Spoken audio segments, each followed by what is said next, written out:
Hello, Lisa. Thank you for coming. Hello. Thank you for inviting me. Well, it's my pleasure. After the conversation we had, I just had to have you on. Can you tell me more about who you are, or let's say listeners, who you are, what you do, maybe even how did you get into that? So, I am an empowerment coach and I help mostly women find their gifts, their passions, and their purpose in their life. I also work with women who are healing from their childhood abuse. And I got into that because I have a history of childhood abuse myself and have done so much healing on my own as well as, with therapists. Mhm. And so, what kind of drives me in that is I didn't have anybody helping me when I was a kid. And when I was going through all that Yeah. and my childhood abuse, nobody helped me.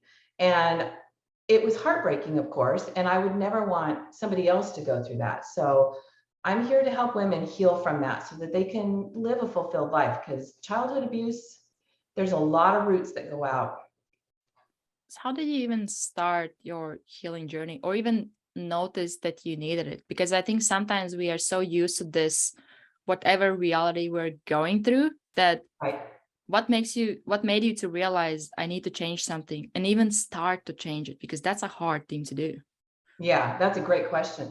It's funny because from a very young age, young teenager, really, I knew there was something that wasn't right in me. And from my childhood abuse, it kind of made me think that I was at fault, that it was me, that I was defective. But deep down inside, I knew that it wasn't me being defective. It was me needing healing. And so at a very young age, I mean, I remember far back as maybe 19 years old or 18 years old, just trying to find a solution, trying to find something. And I just kept looking and looking, and there wasn't much out there really. There certainly wasn't the coaching and the Yeah. counseling like there is now. But I just kept searching, and I found little bits and I would work on that. And then I would find another piece and I would work on that. And it just finally kind of came together. And it was baby steps. It was a lot of baby steps of healing. What you just said about that you realize that it's not my fault.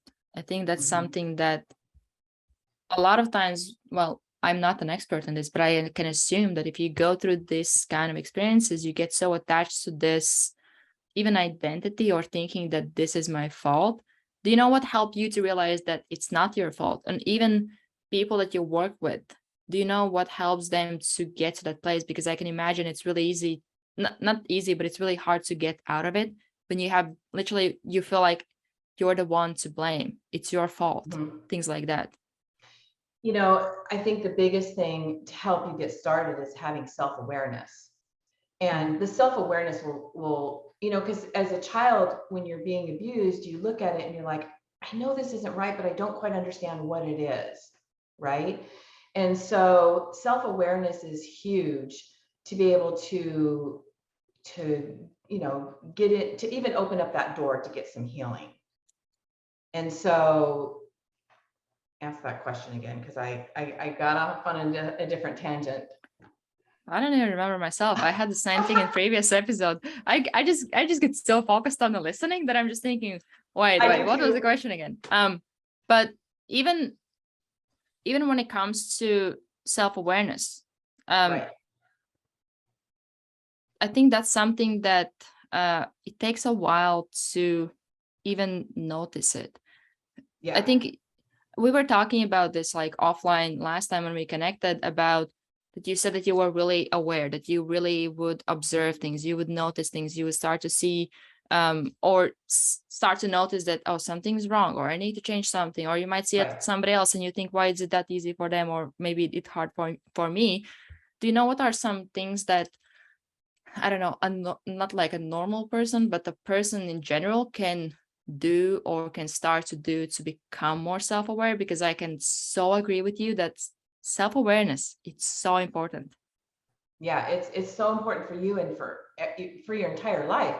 And so, for me, it was just something inside of me that I knew wasn't okay.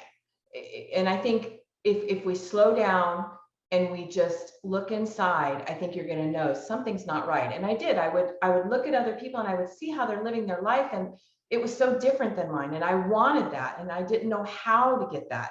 And so that's where I guess there was tenacity, because I didn't want to be where I was. I didn't know how to get there, but I was going to find a way. And so that's what I did. I just kept searching out. I interacted, well, and then when I took the childhood abuse healing workshop back in 2001. And that's where a great measure of my healing started to begin, because that's where I was fully aware that I had been abused. I was fully aware that I needed to make some changes. And the workshop helped me to start implementing that. And that was actually my motivating factor to keep going and keep healing. And a lot of it was just the stuff from my childhood, the limiting beliefs, the lies that I believed that kept me from moving forward. And then the biggest thing I would honestly say, every childhood abuse person is shame. Shame is huge, and shame will absolutely cripple you and stop you in your tracks. Is there a way how to deal with that shame? Because that is such a powerful emotion, powerful negative emotion. For me, it took a lot of healing. For me, it took realizing, I'll tell you the key for me that made me finally let go of the shame. And that was really coming to the realization of knowing the childhood abuse was not my fault. I had nothing to do with it. It was them. And it wasn't because I was a bad person and I deserved to be treated that way. It's because they were a mess. They had stuff in their life. And so once I realized that, once that really got deep inside me, that the abuse that happened to me was not my fault, there was nothing I did to deserve it, it was them, that shame started to lift away. It really did. And that for me was the big changer. When you realize that the abuse that happened to you was not your fault, you did nothing wrong, you did nothing to deserve it, it lifts that shame. How do you get to that point where you see that? Because or even one thing is that you say, okay, this is not your fault, and logically, makes sense, makes sense. Okay, but then when you actually look at it, you still have this belief, it was my fault, or there was a reason why it happened to me and not somebody else. How do you go through that? Well, a lot of it is when you start going through your healing, and you start, for me, when I started going deep, and I did some of mine with EMDR, which helped me go deep and recognize those limiting beliefs, recognizing those lies, because that's what you have to do. You have to become aware that, oh no, that's a lie, and that's, it sounds odd, but that's really, there's a lot of aha moments. And then that is what helped open the door again to more healing. I lost my train of thought there again too. And in a way, you just keep going through those doors, where you open one door, then then probably it might also be just the power of continuous work on yourself, where in the beginning there's a lot of shame, but then you might have it a bit less, a bit less, a bit less. And I think it probably just is the trust of the process. That I know I have dealt with some kind of shame myself. I don't really have any like childhood abuse, something like that, but I know the power of shame and how much, in a way, how much it can control you, that you literally feel like you're in a way like you're in a prison. How do I get out of it? And you feel so powerless in the moment. Oh, by the way, as you were talking, I was thinking, what is the opposite emotion of shame? That's a good question. What is the opposite? It would almost feel like the word that comes to me is confidence. Yeah. Because shame, makes sense. Yeah, because shame is just that emotion. I mean, there's nothing good in shame, just like there's nothing good in jealousy, right? But shame is just a crippling, paralyzing emotion. And for me, it would make me literally go hide. I would pull away from everybody when I would feel that shame. and just And it's much harder to get help when you do that as much, well. because it's not something you want to share. Yeah. I'm not going to want to share my shame with other people, because then they're going to shame me back, right? It's just that vicious. There's nothing good about shame, nothing. Yeah. And I can agree. when I do my workshops for the childhood abuse healing, that is the number one emotion, number one. And it seems so wrong that those of us that have been abused, that we have to carry shame for it. Again, we did nothing wrong. We didn't bring it on ourselves, and yet we're carrying the shame, and that shame will carry roots into you that you will do the things that you never thought you would do.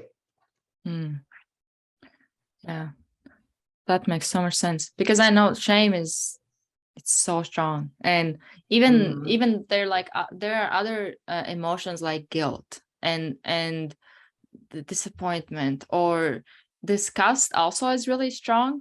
Right. But with shame, I think there's so much that smallness that you give Yes. yourself, Yes. that you just want to get smaller and smaller. You don't want to be seen, and then you isolate yourself from everybody else because of that shame.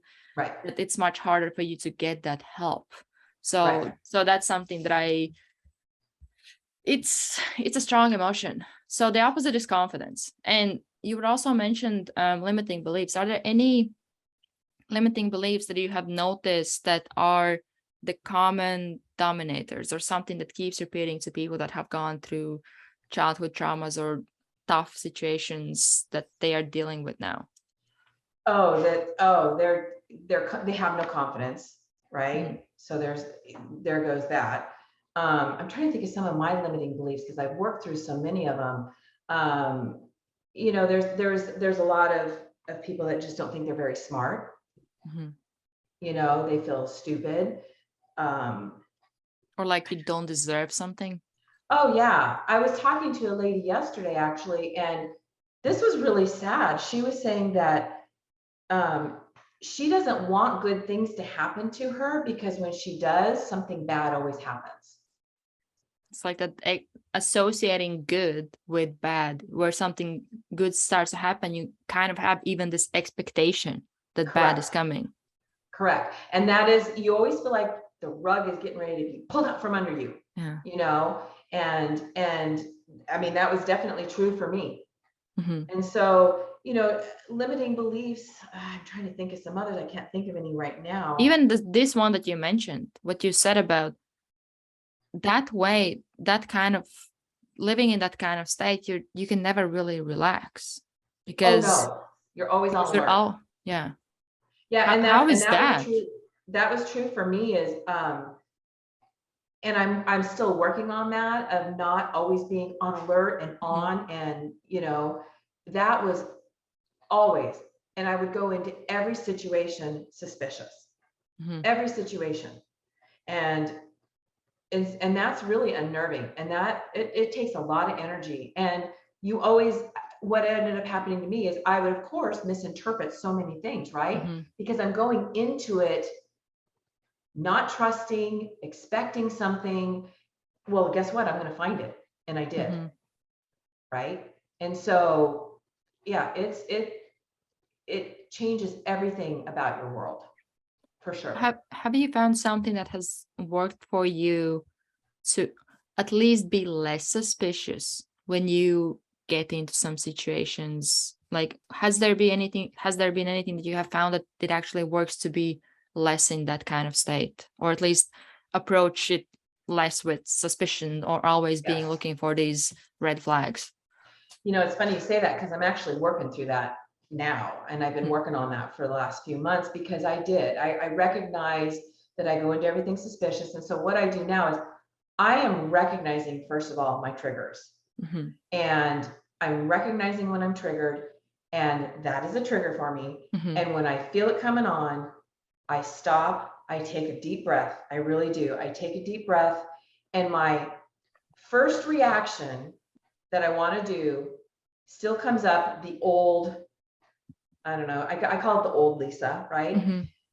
And I stop and I go, no, and I think of an opposite way I can handle the situation. And that is literally what I do. So right now I'm still in that phase where I am becoming more self-aware and going into the situation, being aware and slowing down and catching those triggers and reacting differently. Mm-hmm. I'm not always successful yet. Oh, like I think that's what people a lot of times think, that if you now are doing something, that now you're an expert at it. Well, there's a journey that we all are going through. So and that's the beauty of it. There's always something to work on. There's always something to develop. There's always the next step. But as you mentioned, the triggers. So here's the question. How do you, let's say somebody who is like, okay, what is a trigger?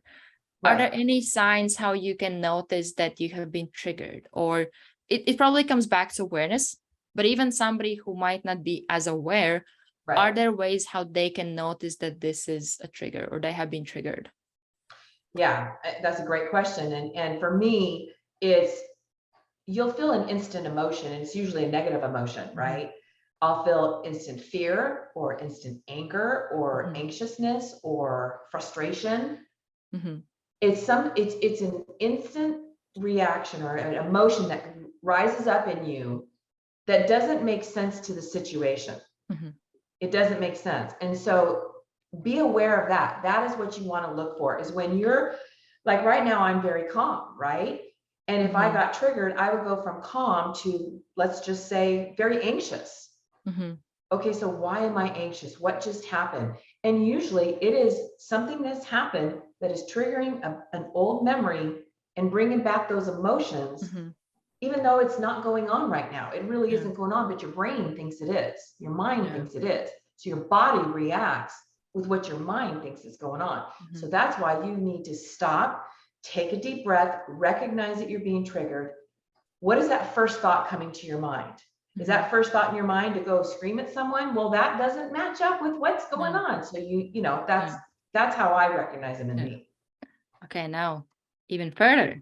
Okay, so you say if it doesn't make sense to the situation, but what if in my head, because I'm so used to these patterns and this kind of behavior reactions, for me it makes sense because that's how it always is. That's how I always react. That's the reality. You know, how do you get out of that? Because when you recognize that, okay, this is not the, I just want to say it right, it doesn't make sense to the situation. You know, when you look at it from the side, or let's say when you're outside of the situation, even then sometimes it might not make sense, but a lot of times it does. But as you are in that situation, it might actually make sense in your mind to react that way, to get angry. It makes sense. That's something that even I might have seen my parents do it, my grandparents or people around me. So what do you do in that kind of situation? Another great question. So, you know, you're probably not going to catch it, and that happens. And so what you'll do is you'll catch it after. So you'll, you know, if you go back, you know, people who have childhood abuse, and maybe not just childhood abuse, but we tend to kind of overanalyze the situation and, oh, what could I have done different? Which is okay, as long as you don't let it consume you. But it's always good to kind of, you know, especially if a big emotion is going to come up, you are going to reflect on it, and you're going to reflect on it. And that is where you can, when the emotion isn't there anymore and you're calm and you're, you know, for me, I get level-headed. I can look back on it and go, okay, I did not handle that the way I really wanted to. And if I need to go clean up a mess, which means I need to go apologize to people, that is the first thing I'll do. Is I will go to them and I will apologize. I will tell them what I did wrong, what I felt I did wrong, and apologize to them and learn from it. So hopefully I don't do it next time, because you're not going to always catch your triggers, because you're right. There's situations that come up that it's justified for you to be angry, right? But did you need to get that angry? Did it need to consume you that much? Because that's the problem I have learned with anger, especially, is it can completely consume you. And it for me, it takes a physical toll on me. Oh, now we get to the point where that's another thing that I wanted to ask you as you were speaking is reflection, importance of reflection and looking back on situations. First, tell me about the importance of it, or how, even from your own experience, have you noticed the importance of it, or how important it is, or how much has it helped you? And then maybe after that, you can look into how do you actually do it? Right. So, yeah, reflection is critical in everything you do. And like I said, you just have, it's important that you keep it in balance, because I could analyze it to death, and I could, you know, and then you end up going off on a tangent. And so I guess really it comes down to self-awareness. I keep going back to that, but if you can just be aware. And, you know, for me, before I started being aware of this and talking to people and apologizing and owning up to it, I would just, you know, I would notice that people wouldn't be real happy with me. And then it would just feed that old lie that I had. And frankly, I just got tired of it. And so it's really, it does start with just take a minute and just, you know what, meditation. I'm just going to go to it. Meditation is what is going to help you become self-aware. And if you just even meditate 5 minutes a day, it will make a world of difference for you. And that is what's helped me learn to have more self-awareness. And I guess I had self-awareness at a young age to a certain degree, because I started looking for solutions to how I was feeling, right? So I feel like I kind of, to a certain degree, have always had it. Yeah. But you weren't aware that you had it, in a way. Yeah, I wasn't aware that I had. That's true. That's true. That's so funny. Yeah. Even as you said about reflection, one thing that I have noticed is that reflection and awareness, they complement each other. So when you start to reflect, a lot of times there isn't one perfect way to do it. It also depends on what you reflect on. And I think a lot of times it's important that you don't overcomplicate it at the beginning. So let's say that you notice when I talk to people, they respond a certain way. Reflect on that, your interactions with people, what happened, and you will start to notice things, because then as you start to focus on those things, you start to notice them. And as the more you start to notice, the more you become aware, even like in interactions with people, where let's say if you have a lot of shame, you might be looking down, you might not be interacting as much. And then you have this belief that, oh, nobody really talks to me, nobody likes to talk to me. But then if you start to reflect on your interactions, you start to see that you actually play a role in that as well. So I feel like they're kind of complementing each other, as long as you really don't overcomplicate it, especially at the beginning, or don't attach, because you might also talk on this, especially at the beginning of healing journey, or really any kind of self-development journey. When you start to build your awareness, now you start to see all the things that you actually have to work on, and you can become overwhelmed, and you might start to feel bad about, oh my gosh, like, how do I work on this? Because I have this. Now you start, and I don't know why, but I think I have noticed this in myself years ago when I would do all the like reflection, anything like that. You just become, there's a point when you become so aware that you start to see everything pretty much. I need to work on this and this and this. And how do you deal with that? Because it can get really overwhelmed, especially as you start to see those things, you don't really know the answers. You don't know how to fix them, how to change them.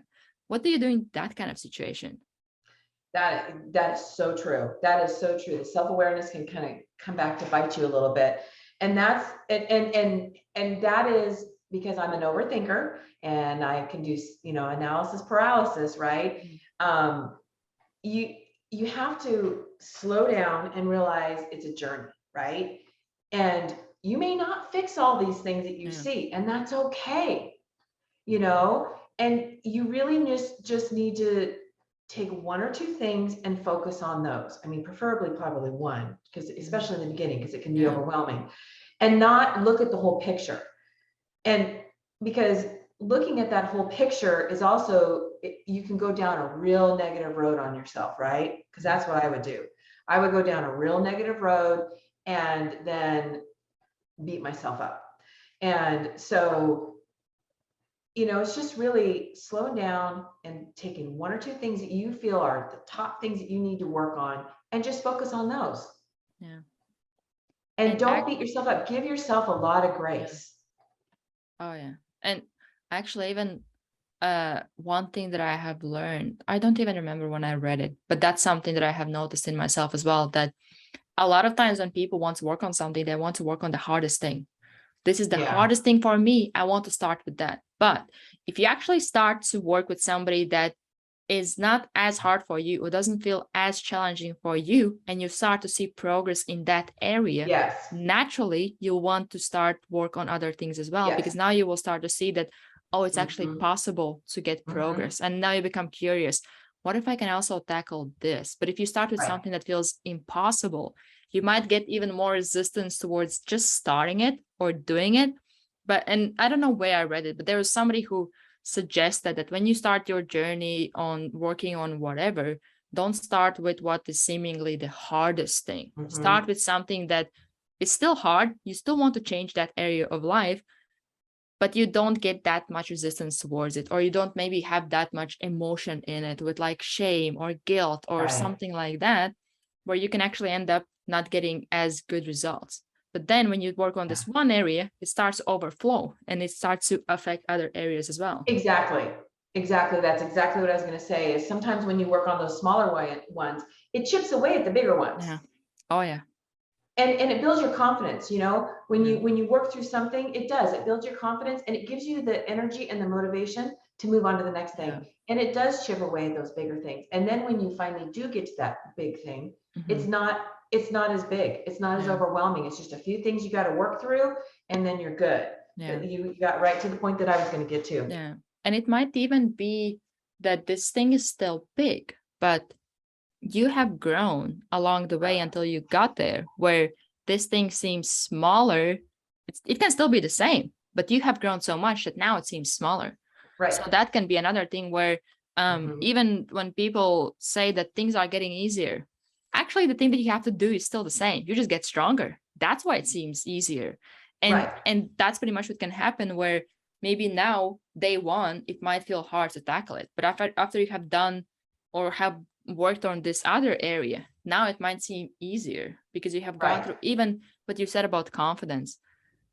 That is so true. The more you work on really any area, the more confidence you build, the more you start to have self-belief in your ability to work on other areas as well. And it kind of compounds in it can be any area, really, all areas of your life. They just start to get better and better and better. But then how do you make sure you don't sabotage that when, as you mentioned before, things start to get good? Well, now I do something to get it back to the normal, which is for most people that have gone through abuse, things like that, the normal actually is below good, much, much lower below good. How do you make sure you don't do that? Well, you're going to slip. It's going to happen. It's going to happen. And recognize it, and you'll get better and better, where you'll catch it faster and faster, and then just get back on. But and don't judge it. You know, it's a journey. You're going to take a step back. It's okay. And you know, you mentioned self-sabotage, and I had someone, and I love this. I guess it's a description that they came up with self-sabotage, and that is, you're taking an event that happened in the past and all the emotions, and you're throwing it forward into your future, and you're expecting that your future is going to be like that. Well, if your future is going to look like your past, and your past was really bad, how motivating is that going to be? Right? And so we've really got to let go of that past and not throw it in our future. You know, take your past, you learn from it, but you move forward, and your future is different. And so you're going to stumble, and you're going to, you know, there's going to be times maybe you're tired today, and you're going to slip back because you just don't have the energy or the motivation. And so tomorrow you just start a new day, and the biggest thing is, don't beat yourself up. Don't judge yourself for it. Know that it's going to happen, and just move past it. How do you not stay there long? Because I think slipping, that's okay. Especially if you have got to a mindset where you understand that it will happen. That's okay. It doesn't really mean anything, or it don't define me that I didn't do this perfectly. But how do you make sure that once you slip, you have this mindset that you're okay with starting again, or starting or continuing that journey? Because I think many times once you slip, you tend to stay there too long. And now you have been there so long that it's getting back to where it was, or at least getting close to that. That's a good question. And I'm sitting here thinking how I've done it. And because there was a time where I would slip back and I would Yeah. stay there, and I would stay there for a long time, you know, Yeah. and then, And the you know, longer you stay there, the harder it is to get out yeah, again. yeah. And then there's the cycle, you know, you go Yeah. through the cycle, and I needed to break that cycle is what I needed to Mm. do. And I did. And I'm trying to think of how I bring myself out. And, you know, it's just really spending some time alone and really, I don't want to say just sit and think, because that's not it, but just, Yeah. I guess I would just reflect, and I've gotten to a point now where I know what it's like to get past it. So it's easier for me to get past that. Mm. And so I just, when I feel like that, I sit and I think about, okay, this is not what I want. Yeah. What do I want? What do I want? And so I would forward think, and I would think, this is what I want the future is. This is what I had, and that's what I'm going to go for. And that is what would pull me out. Yeah. Now, I didn't like jump right out all the time, right? Oh, for sure. Sometimes, right? Sometimes it's okay, you know, but I created my vision of what I want my future to look like, and my future is already headed in that direction. And so for me, it's motivating. Yeah. And it keeps me going. Yeah. And so build that future in your mind of what you want your future to look like. Yeah. It can be wild and crazy. It can be like, oh, I would never get it. No, don't limit it. That's what motivated me. And I think another thing is that a lot of times when you think about this future, it can be really hard to go towards it because you have never seen it. If you have seen it, it's a bit easier to at least go towards it because you even know how it feels, how it looks. But if you have never really seen it, you can sometimes it works. It helps to imagine it, but sometimes it's so hard to connect you with that future where it feels impossible. So one thing that I have seen that really, that once I heard about it, I felt this is so brilliant, that you know what you don't want, you know your past self, things like that. So what helps is to, because you don't really know that future, focus on going as far away from this past self as you can. Ooh, that's a good way to put it. And that way, now you're so focused on you, because you don't really know what exactly is it, how it feels where you're going, but you know what is it that you're going away from. And now all you focus on is to build as big of a distance as you can. And that's something that in your mind you can measure. Yeah. That's a great way to put it. And that's exactly, you're right. That's exactly it. That is exactly it. And as soon as you said that, I was like, that was my mindset, is I wanted to get as far away from my past as I could. And I wanted to be as different as I was. Right. Is that something that you actually were thinking, or was there some other maybe like process similar, what made you to go through that? Or just like, how would you explain it exactly the same way, or was there another kind of similar concept that you were going through as you went through that journey? What you said was exactly what I was thinking, but I didn't even realize it until now. That was exactly my mindset. Like I never said it, and it wasn't in the forefront of my mind. But when I stop and I think about it, that's exactly what I was doing. Is I was doing everything I can to get away from my past and have, you know, my future. And there's a scripture that I really love, and it's beauty from ashes. And it talks about, you know, the beauty that can come from your ashes. And that was what was always on the forefront of my mind, is I'm going to make beauty from my ashes. And you're just making me realize that. It's really cool. Yeah. And I think also another powerful thing about this concept is that, because many times we think that we have to make huge steps to get progress, but this actually helps you to, only thing you have to focus on is just be further than you were yesterday. It can be small step. You might even stay at the same place for a day, 2, maybe longer, but the key is to keep going no matter how big are the steps. And I think that's where a lot of times we overwhelmed by ourselves by how much we think we need to do to get a certain result. But it's not sustainable to make huge steps. You just can't make huge steps consistently, especially at the beginning. You have to build up to where you're able to handle that. And I think that's where a lot of times people think, well, even such a simple thing as, let's say, meditate for 5 minutes. Well, that's not going to do me anything. do reflection, but do reflection that you know you can 100% do. One line, just write one sentence. That's all you need to do. Well, it's not going to help me. Do it, because now, after you have started to write the first line, most days you're probably going to write another line. But you need to have that first action small enough where that resistance towards doing it is not big. Because then the bigger the resistance, if you would have to write 5 pages of reflection, how more likely is it that you will do it? You probably won't do it. Maybe when you have to sit down and motivate yourself, today is the day I do it. But what about tomorrow, day after? You will not be able to sustain it. And that's something that I have learned, that when it comes to change, the key really is to start. And to start, you have to make it so small that it seems ridiculous not to be able to do it in a way. Right. You make it super easy for you to start, because the key really is to start and be consistent.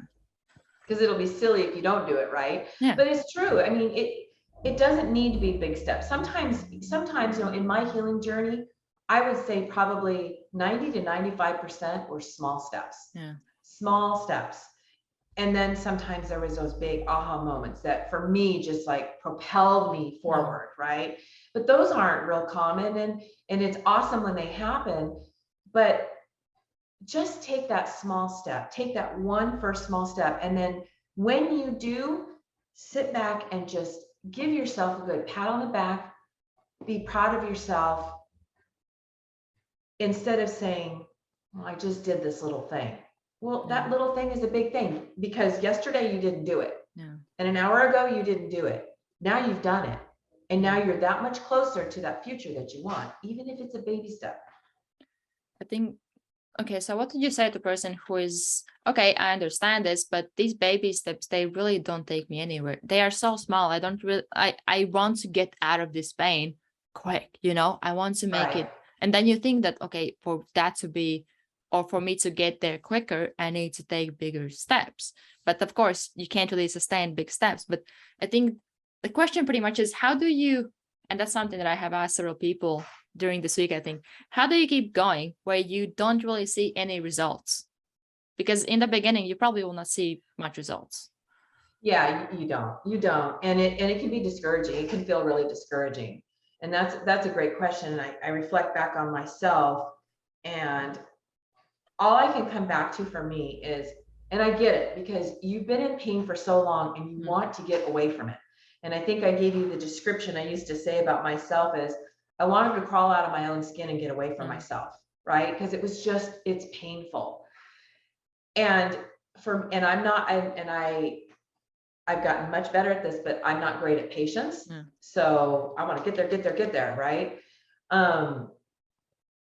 And it wasn't until probably the last couple of years that I realized I just need to keep taking these baby steps. And I don't know how I got through it. Honestly, I just know that I wanted it bad enough that I just went ahead and took the baby step. And I guess for somebody who is getting discouraged and feel like it, you know, the best thing you can do is go, okay, where were you 5 years ago? Where were you a year ago? Where were you 6 months ago? Are you a different person? And that right there will usually help them reflect and see, oh, there has been some changes. No, they haven't been really big, but you know what? There's been some changes. I'm not that same person. And that will usually motivate them. I know that motivated me. I use that a lot, and I still use that a lot. You know, I'm a very different person than I was even 6 months ago. And that's brilliant, because that's something that I definitely agree with, because from day to day, you don't really see much change. But the key to baby steps is that if taken consistently, they seem small, but they add up. They add up, even if it's small, but they add up. 6 months, years. And then you look back and you think, wow, I was thinking like this at that time. Even, and I think it's really helpful actually during healing journey to do some kind of journaling, because then 6 months, you look 6 months ago, what you were writing, and you literally feel like, I didn't write that. No chance I wrote that. You know, you can grow so much that you think that there's no chance I was thinking like this. And that's where you can get really good perspective on how much your mindset has grown. Because if you live certain way from day to day, it's really hard for you to notice certain things. Or now, if I feel now this way, which might be one level higher than 6 months ago, it's really hard to imagine how you felt 6 months ago. You just can't really remember it. You kind of have an idea, but if you don't feel the emotion, it's much harder to imagine. But if you now read that, let's say, journal entry of, oh, this happened, I'm like this, I'm this and that. Now you start to read that and you start to see how much your thinking has grown, how much you have grown emotionally, any kind of way. But I think that's something that can be really helpful, just to keep some kind of journal where you're able to look back, and you can see, oh, I had these challenges. I haven't really had this challenge in a while. I don't even remember when was the last time I dealt with it, or I thought this or that. That's where you can start to really see your growth, because you wrote it. Nobody else did right. Nobody else wrote it. But it's really good to get that perspective. At least that there's also some tests that you can do or something like that, where you still get some kind of score. But this is something that I have seen that it's literally coming right out of you, right out of your mind. And when you read it over, you can start to see, oh my gosh, how did I think that? You know? Yes. It's funny that you say that too, because, and I was going to mention this earlier, and I did a video on this, and that is that, talking about your growth, but like shame, once it's exposed, it loses its power, right? So shame shared in the open, it releases its power. And it's the same thing here, right? So as you're writing this stuff down and you're reflecting back and you're seeing the growth, and when you're getting it out of your mind and you're putting it on paper, it loses power. I don't know why that works, but once you expose that stuff, it loses its power. So that's another benefit to the journaling, as well as seeing your growth, for sure. It's like, here's a great example. We've got 2 Border Collie puppies. They're now 6 months old, right? And we've watched them grow. We're around them every day, but we didn't realize how much they've grown, right? And they had to get this medicine, and we called the vet, and the vet said, okay, I need their weight. And we're like, oh, they're probably maybe 29, 30 pounds, right? She said, nope, I need their weight. They were 44 pounds. It's because we saw it every single day. We didn't see that growth until we did a check-in, and then all of a sudden we saw the growth. So it's the same thing with yourself. So there are multitudes of benefits to journaling. I'm 100% for it. Those are 2 big ones. Really, just getting these thoughts and lies out of your head and onto paper, they lose their power. And it also helps you sort out and think, and come to conclusions and aha moments when you're journaling. I know that's happened a lot with me. Oh, for sure. Even I don't know when, I think 1 or 2 years ago, I did a really interesting, I don't know where I read it, but the idea is that you write with both of your hands. With one hand, you write certain like question, and with the other hand, you give an answer. And it feels like you have kind of like, and you imagine that wiser you is responding. And it's amazing how many answers you can get just from that in a weird way.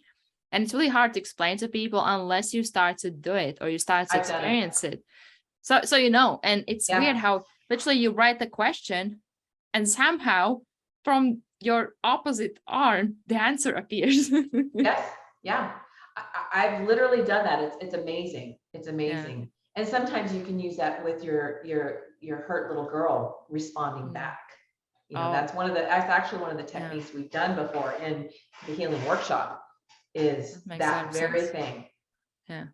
Speaking of shame, can you share a story that you have gone through or experience that you have gone through where you did share your shame? Because I think that can be really empowering with somebody who is really feeling that shame. If you walk through that journey that you had with sharing something that you were ashamed of, or just like, as you said, when you expose shame, that it disappears. What was your experience when you did that? Because I feel like, again, well, technically it makes sense, but I'm not going to do it. It's for somebody who is going through that and they feel a lot of shame. They're like, okay, makes sense, but I'm not going to do it. Oh My yeah. shame, I'm my not gonna shame is stronger. exactly. Yeah, that's exactly what happens. They think, oh, but my shame is so Yeah. much worse, right? Yeah. And it's not. It's not any worse than anybody else. My thing was I got shamed for putting weight on. Mhm. So I got shamed a lot by it. And what was really sad is a little girl, I didn't know why I was putting weight on. And Mhm. so I carried that into my adult life, and I wouldn't talk about that, like, tell you my weight? Oh, hell no. I am Mhm. not telling you, so there was a lot of shame behind. Yeah. I wouldn't go to the doctor because I wasn't going to get on the scale. I mean, Mhm. going clothes shopping was pure torture, oh, and then when I would lose weight, oh, well, then I was just a completely different person. But I would never talk about it because it was so tied into my childhood abuse. Mhm. And once I started understanding why I put weight on, and it was because I was self-medicating as a child, Mhm. and understood that, and that it wasn't per se my fault, it was just my coping mechanism. And I could say that, and I could say that right Yeah. now. There's no shame there. It Yeah. was my coping mechanism. It's what I needed to do as a child to get through that moment. Yeah. It was something that I carried into my adult life that wasn't good. And I had to address it. And I finally did. And yes, I have been over 200 pounds. Yeah. I have in my life. And since I have worked through it, I'm not there anymore. Yeah. Finally, I am not there Yeah. anymore. My weight isn't doing this anymore. And I'm not talking 5 or 10 pounds. I'm Yeah. talking 40, 50, 60 Mhm. pounds. That was the number one shame for me. Yeah. Number one. Can you remember the first conversation when you actually talked about it? Because one thing is that you accept it with yourself, within yourself, that okay, this is something that I'm ashamed about and I'm ready to start to do some work, something like that. But something else is that you actually say that to somebody, because that Yeah. can be Yeah. terrifying. Just It is. especially the first conversation when you don't really know what to expect, what will happen, how the Right. person will react, how you will react. Right. Yeah. Yeah. I mean, I do remember it. And it was, you give just a little bit of information and then you see their reaction. Okay, they did okay. It doesn't look like they're judging me. So then I'm going to tell a little more. And then, and then eventually I was able to get it out. For me, what happened with me, and I think I shared this with you, there was a point in my life where there were certain things I just couldn't talk. They literally would not come out of my throat. They would literally get stuck. And I recognized it about 6 years ago. And it was when my now husband, we were dating, and I was trying to tell him something, and it literally would not come out. Yeah. And so, But you felt like you wanted to say it, but it just oh, I wouldn't come. totally wanted to say Okay. it totally felt like it went to here and just literally got Huh. stuck. And it physically hurt. It physically hurt my throat. And it Wow. was at that moment that I looked at him and I said, I can't say it. And so I had to work through that. Once I shared the shame of my weight and it's fluctuating, I now it just doesn't have the grip on me anymore. Yeah. And so it was just Doesn't starting have that out with power. someone I trust, right? Mhm. Someone that I trust. And that was a hard one because I didn't trust anybody. Yeah. I had been proven that I could not trust anybody. So I had to build that up.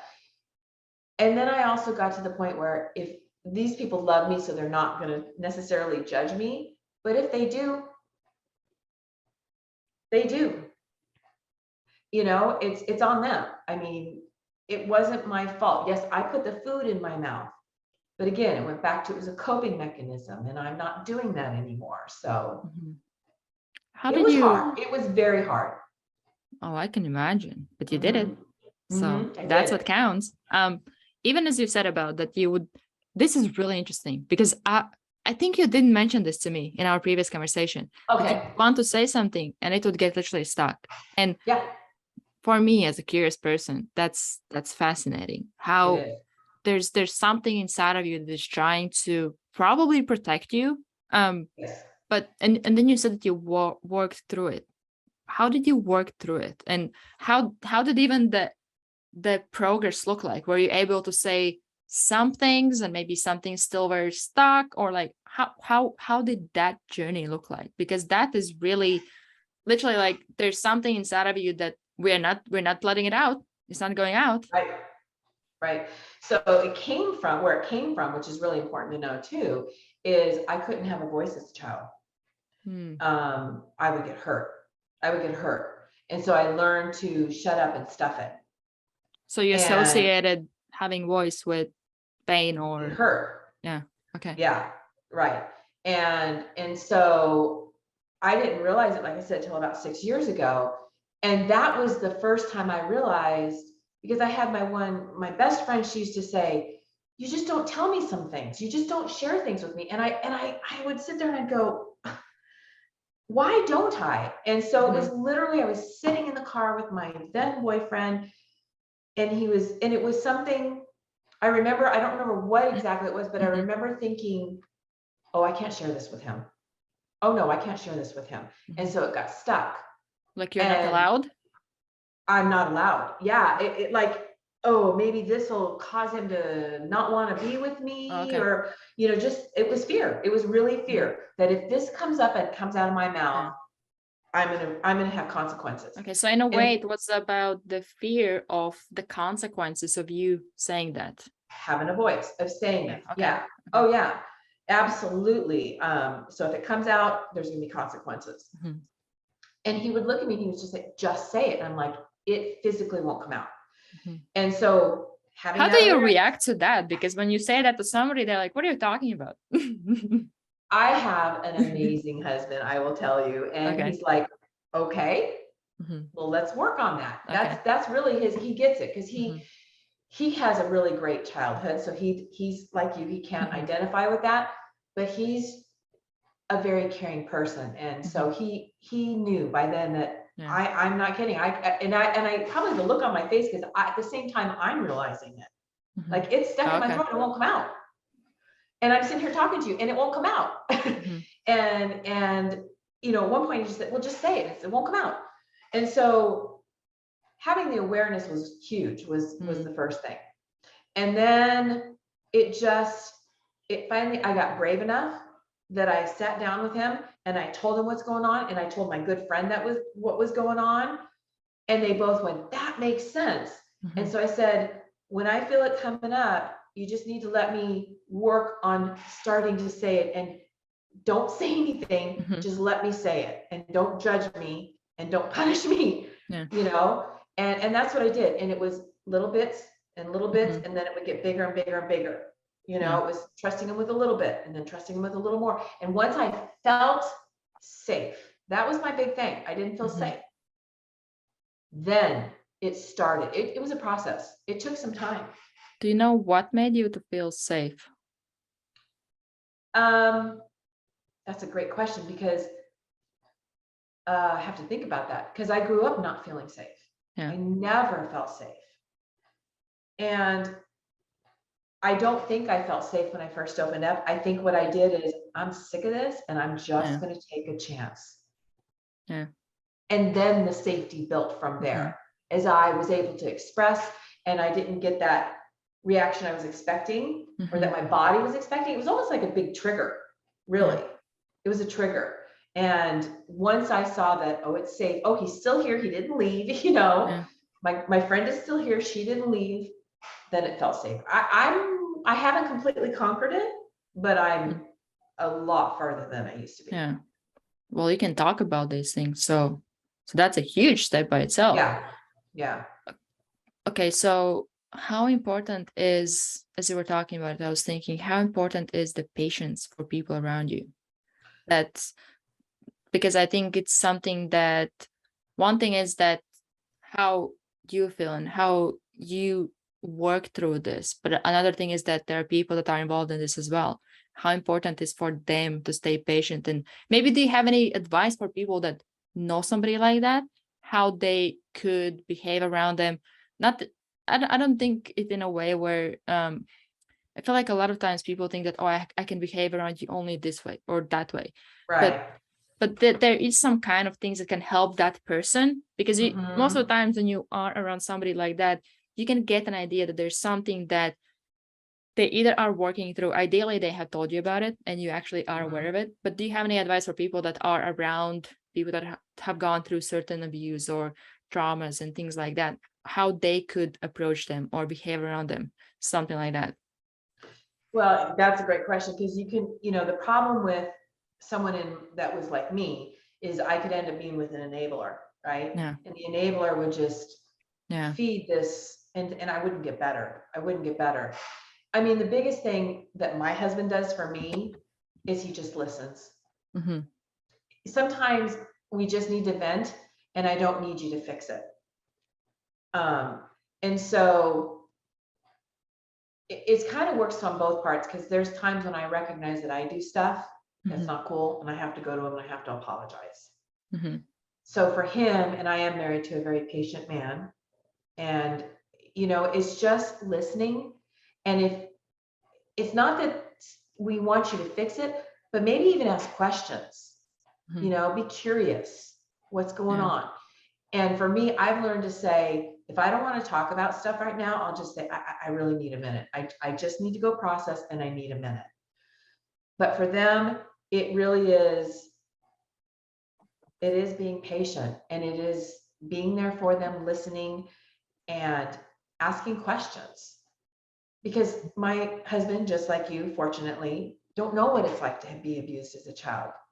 And I don't know what it's like not to be, Mm-hmm. right?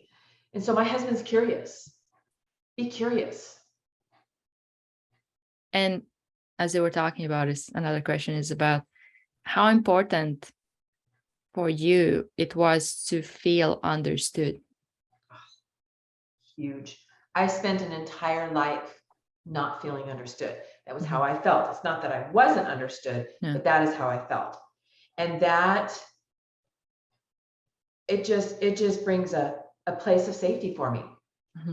When I know that, even though I know you don't know what it's like to go through what I went through, Mm-hmm. but the fact that you're even trying to understand brings a really safe place. Yeah. A really safe place. And that's where that safety might be coming from. Correct. That you feel understood. I feel understood. I'm not being judged. Yeah. I'm not being criticized. They're not abandoning me, because abandonment was huge for me. Huge. Mm-hmm. Mm-hmm. I'm thinking what would happen if the person that, let's say, you try to explain your situation or the way you think, things like that, and they don't understand it. How can they deal with that? How can they approach it then? Because, well, it doesn't make sense to me, because, well, let's say there's two different people. For one, they had different childhood. It wasn't as bad, let's say. We all have some bad things, but let's say it wasn't as extremely bad. Right. And for that person, well, it doesn't make sense. What are you complaining about? Why are you like this? Like this kind of, which might also go together with something that I wrote down, is about, as you mentioned, enabler, importance of having certain relationship dynamic. Doesn't matter whether it's your partner, friend, whatever. But like, what if you are with somebody, or let's say you open up to somebody who seemingly you feel like, okay, I know them for a while, I feel like I can trust them. And you get this reaction that they're like, well, I don't really get it, or you kind of get that reaction that can really trigger you if you get that kind of reaction. Yeah. Oh, it totally would trigger. Yeah, that would be a trigger for me for sure. Yeah. I can even imagine that feeling of, like being triggered that we're doing now. Yeah. I mean, you finally feel safe, and then you share, and then it's not a safe place. Yeah. And now it's out there. It's out there, and they could share it. Yeah. And, I can tell you, the old Lisa, that would have devastated me. That would have put me into such a funk for the longest time. And to come out of it would take a long time, because I would just sit there and overthink that, and everybody's going to know. And you just go on to this wild story, right? Which chances are it's not true. Yeah. What would you do? So, you'd have to think about that relationship and see if that relationship is really healthy for you. My first marriage, it wasn't a healthy marriage. It was two unhealthy people coming together, and I grew and he did not. And here we are. And so, especially as a friendship, you're going to need to think about that friendship, because the people that I have in my life now are not the same people that were in my life when I was unhealthy and when I was, in my pain. Mm-hmm. I attracted a different kind of person when I was in that place than I do now, right? Yeah. I don't associate with those same kind of people because I've grown from that. Mm-hmm.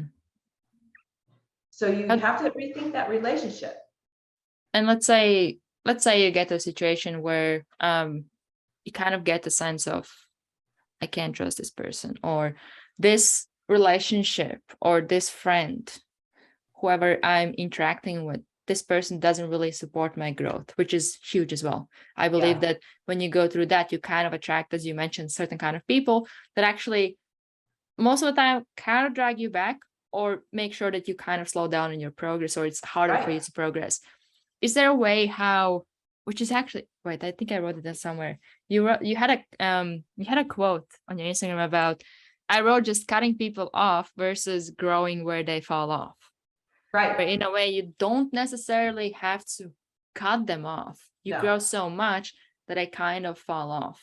Yeah, it's so true. And that's exactly what happened with me, is I outgrew a lot of the people that were in my life. And all of a sudden you can't relate with them.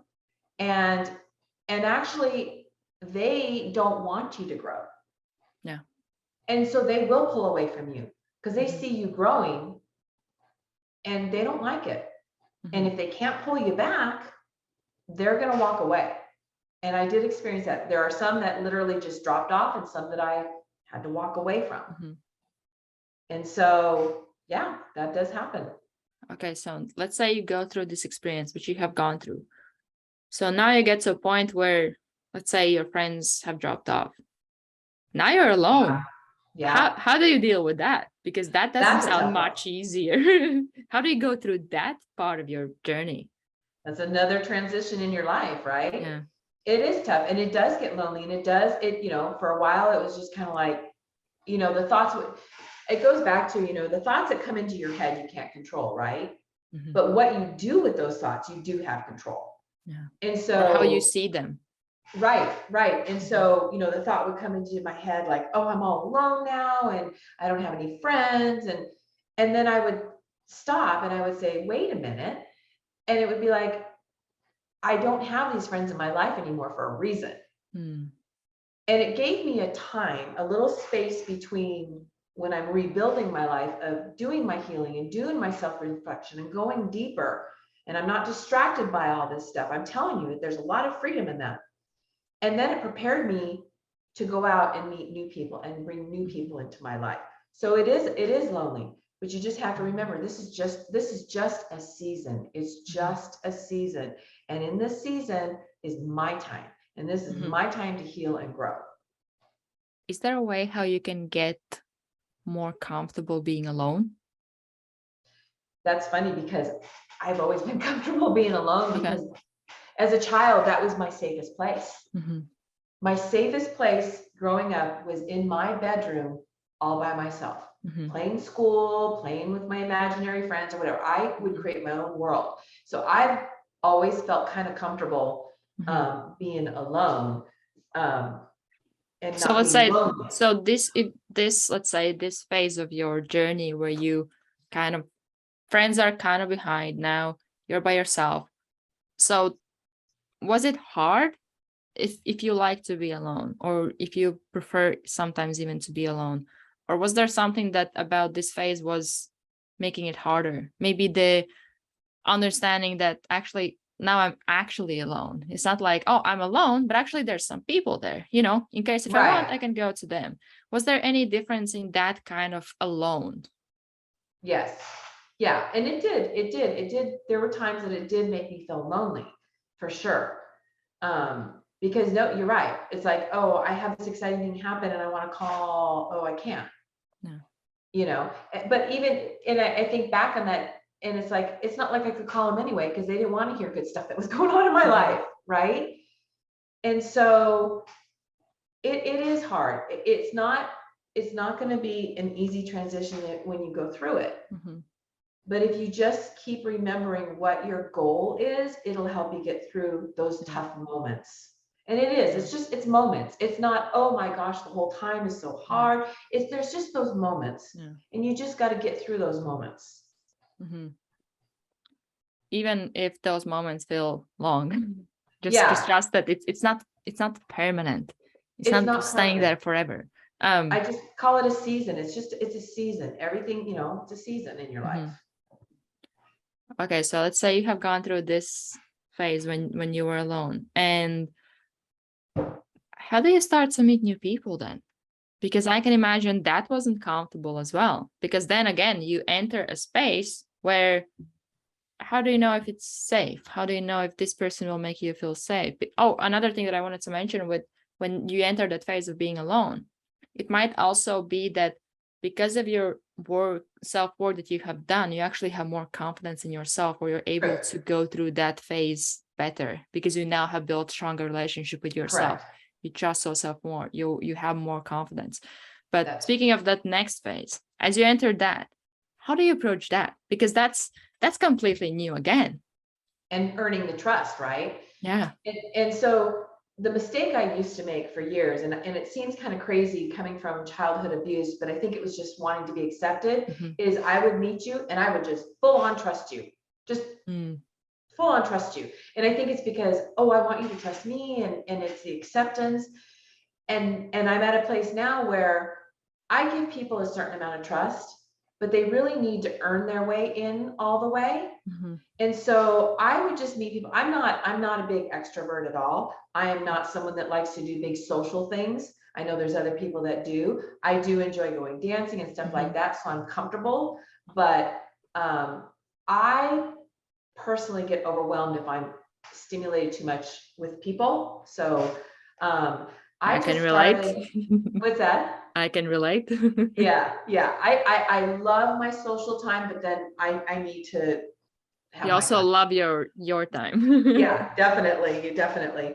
And so, what I'm doing now is I'm just talking to people. I'm being brave enough to step up and just start talking to people and putting myself in situations, putting myself in networking situations. That's the way I'm meeting people. And so I have a good group of people that I know. Are they all super close to me? No, I have a very small, tight group that knows me intimately. And so that's what I've done. I put myself in situations where I can meet people. Actually, as you said about the trust, that you would trust them instantly, it might even have been some kind of mechanism or coping mechanism where you put yourself in those situations and you trust immediately to kind of get to the point to prove your limiting belief that you can't trust people, where you now, if you fully trust everybody, it's more likely that they will give you a reason not to trust them. And now you kind of fulfill that limiting belief. That might be one way how you could have gone about it. Exactly. That is so true. And all of that is you put these filters on your eyes and you're seeing things through it, and you go into it with a certain mindset, you're going to get that. That is what you're going to get for sure. Absolutely. I mean, I can see, it's kind of a self-sabotage, but you're certainly not doing it on purpose. But I can see when I look back on my life that I did that in more than one place in my life. And then I would be disappointed. Well, I walked into it that way, but I didn't know that.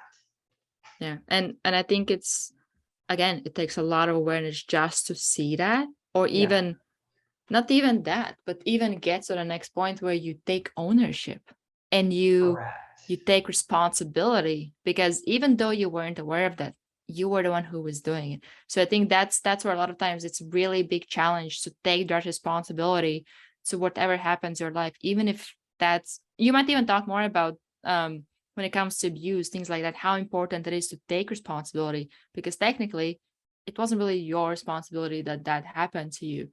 But again, if I think you can comment more on this, I think that if you don't really take that responsibility, you always give that power away where it can still affect you. Oh, absolutely. And with that also, yeah, definitely. And with that also comes the victim mindset. And I think we talked about that as well. And my victim mindset was definitely like, well, I'm the victim here and everybody has to accommodate me. And so, yeah, it definitely, how I was, I guess, interacting with people, Mhm. that I had a mindset that wasn't healthy. And so it was not good for them as well. And healthy people were not drawn to me because I wasn't healthy. Yeah. And so, yeah, you definitely, absolutely. What did help you to take that responsibility, even in what you said right now, that, oh, like this kind of people are coming to me, I'm the victim, but be able to take that responsibility to be able to say, well, actually, I'm attracting those people. I'm playing a huge role in this. Do you know what helped you to actually take that responsibility? Because that's not easy to do. No, no. And it's, I think it's when I went through the workshop, when I went through it myself and realized, ooh, I've really got the victim mindset. And I explained to you, like, in the 8 years that I did the workshop, I saw basically two kind of victim mentalities. And one was mine, which nothing was my fault. It's everybody else's fault. Everybody has to accommodate me. And then there's the other one where, oh, hell no, I'm not no victim. I'll show you and take complete control. Yeah. So like you try to prove that you're not the victim. Correct. Exactly. Okay. Exactly. Where I took on, no, I am a victim. Remember, I am a victim, everybody. And so it's just so interesting, the different dynamics, Yeah. Okay. Well, do you know what causes that difference in reaction? Or maybe you have noticed something that in that reaction of, well, you try to prove that you're not the victim, and the other one where you kind of want to let everybody know, either directly or somehow else, that I'm the victim, because they're really opposite. They are the opposite. And I have not figured that one out. The one thing that I've seen that seems to be similar in some of it is, it seems like the victims of sexual abuse sometimes take on more of the other, I'm not a victim, right? But it not exclusively, but I haven't really figured out why a particular person takes on one victim role as opposed to the other. I didn't have sexual abuse at all. Mine was emotional and physical and verbal. But I'm not sure. I would love to know that. And usually too, unfortunately, one thing that can happen with sexual abuse victims is they end up later on in life being raped and sexually assaulted later on in life. And so it's almost like my girlfriend who was sexually abused, who did the workshop with me, she said, it's almost like we have, this marking across our forehead saying, come get me. And so I don't know what that is exactly, but I don't know the difference. I don't know what causes one person to do one and the other. Do you know what would be the emotion? Because I understand with the victim mentality, it's shame. But what is with the other one, where you try to prove that you're not the victim? It's not really shame. There is shame deep down inside. Because when you say that, I'm thinking like, but it's almost like they hold the shame inside. Like they're trying to hide it. They're trying to hide it. And even though I wasn't saying shame, that was my behavior. They're trying to hide it. Oh no, I'm not. That they're really hiding a lot, and they're trying to prove something. We're both trying to prove something. I'm proving that I am a victim. They're proving they're not a victim. Okay. So in a way, it sounds like they might be trying to suppress that shame and do whatever possible not to appear like they actually have it. They're proving that they don't have it. Interesting. It's almost like it makes them mad that they're a victim. Yeah. And I'm going to prove to you that I am not a victim. Yeah. It's the same with anything that people a lot of times try to prove you. You know that if you're trying to prove me something, do you really have it? Because if you had it, you wouldn't feel the need to prove that to me. Correct. And it's just like being defensive. There's a reason why you're being defensive. Yeah. And even as you were talking about that, I don't remember exactly what you said, but you said that you felt brave enough to do like certain things. And that's actually when I when I asked you about what's the opposite emotion of shame. For me, the first that came in my mind was courage. Oh yeah, yeah. I don't know why, but that was literally the first that came in my mind, that you have courage. opposite shame. But it's interesting that you also mentioned confidence, because I feel confidence it's so important in anything really. Have you seen or have you noticed, we kind of touched on it, but what are the things that has helped to, well, one is to build confidence, but something else to actually sustain it or not to lose it, or let's say not allow something that might happen to you that might kind of trigger you to build it or just like drop it back down. Right. And that does happen. You know, you'll get triggered and then you get shaken in your foundation, right? And then all of a sudden, you know, you're feeling that shame again, right? It knocked back down. And that's where you need to, and this is again where journaling can come in, right? So let's say I'm triggered and I don't know what triggered it, and I'm feeling this shame and I'm deep in this shame right now. This has really helped me a lot. And a lot of people don't know how to journal, and there's many different ways to journal. The way that works for me is I'll write down the question: why am I feeling shame right now? Right? Real simple question. And without thinking, I just start writing.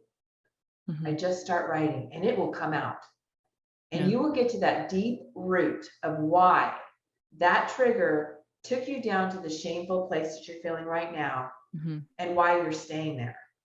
There's some kind of connection, and you need to work through that. And for me, journaling has been huge for me. And just write a question: why am I feeling like this right now?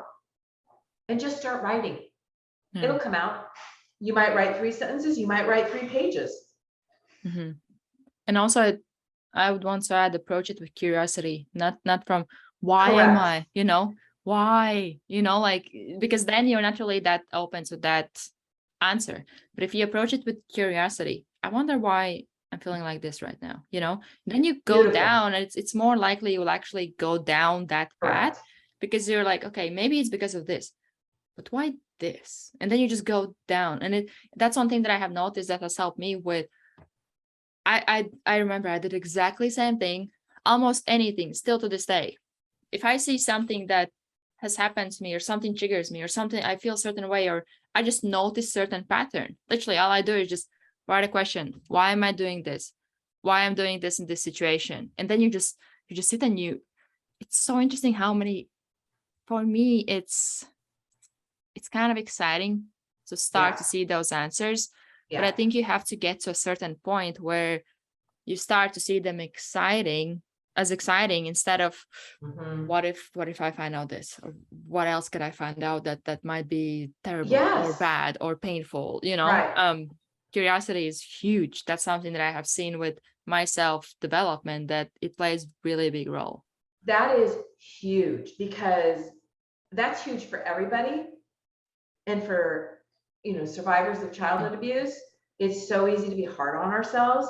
And so you're right. I could, instead of writing, why am I doing this? It's, why am I doing this? There's such a big difference. Not judging yourself, not being hard on yourselves, being curious, and know that there is something deep that needs to be worked on, and it's not your fault. It's not your fault.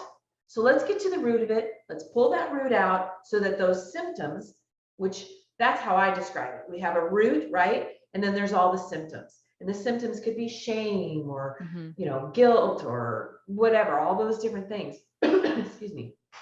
I call those symptoms.